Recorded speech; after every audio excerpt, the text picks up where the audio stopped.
में मेरे शुभकामना उनके साथ है।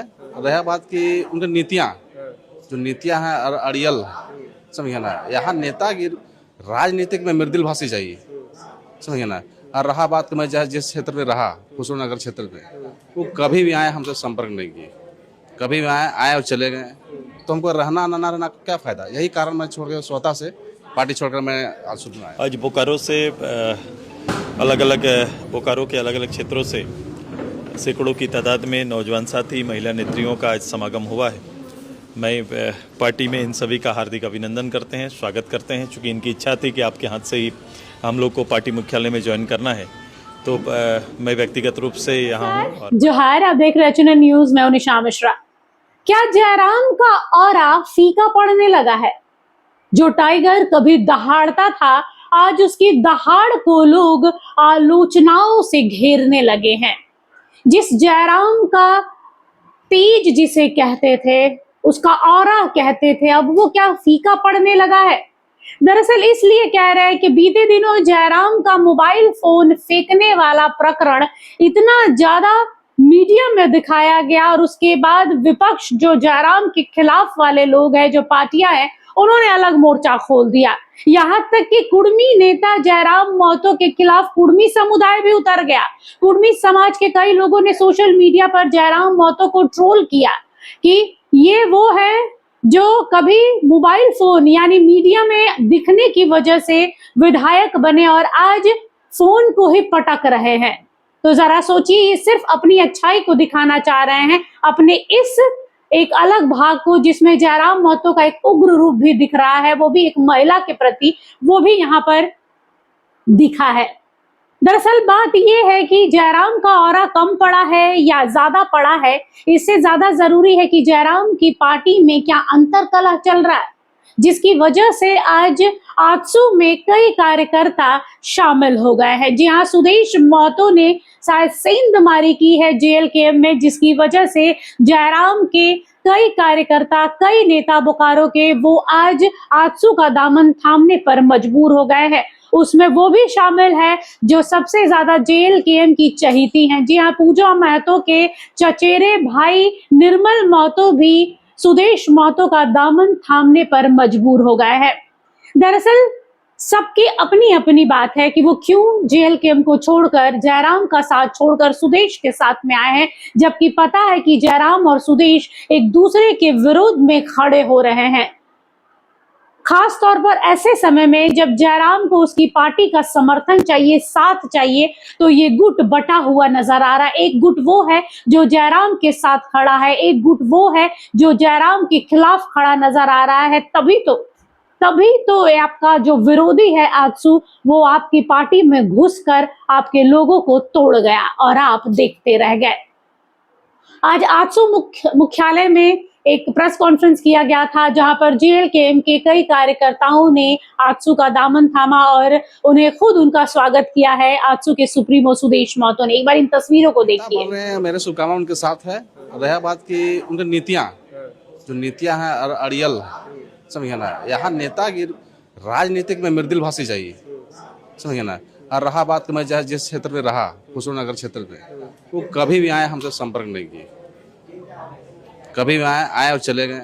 तो हमको रहना ना रहना क्या फ़ायदा, यही कारण मैं छोड़ के स्वतः से पार्टी छोड़कर मैं आजसू में आया।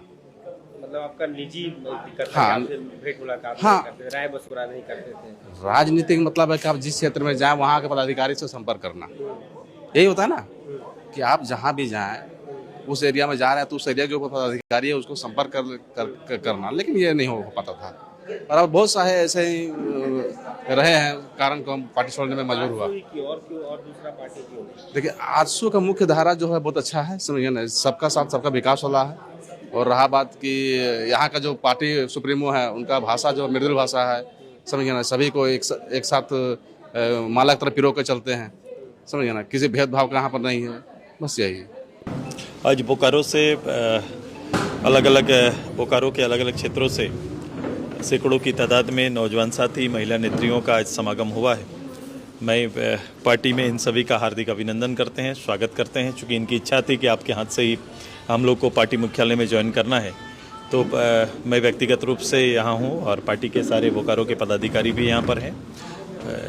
ये एक जनरेशन में जो कमी है, जो जनरेशन जो समझ रहा है, जिन महत्वों को वो देना चाहता है राजनीति में, कहीं ना कहीं वो पाते नहीं है, वो स्तर नहीं पाते हैं, राजनीति का वो स्तर वो दौर में नहीं मिल रहा है, तो वो निश्चित रूप से फिर से संगठन की ओर ही देखते हैं कि इस संगठन के अंदर में वो भाव, वो राजनीति, वो गहराई, वो समझदारी और वो लीडरशिप है जहां हम आकर अपने क्षेत्र विशेष के समस्याओं का नेतृत्व दे सकते हैं। लेकिन हर सूर्योदय आपको इस तरह की स्थिति लाकर देगा।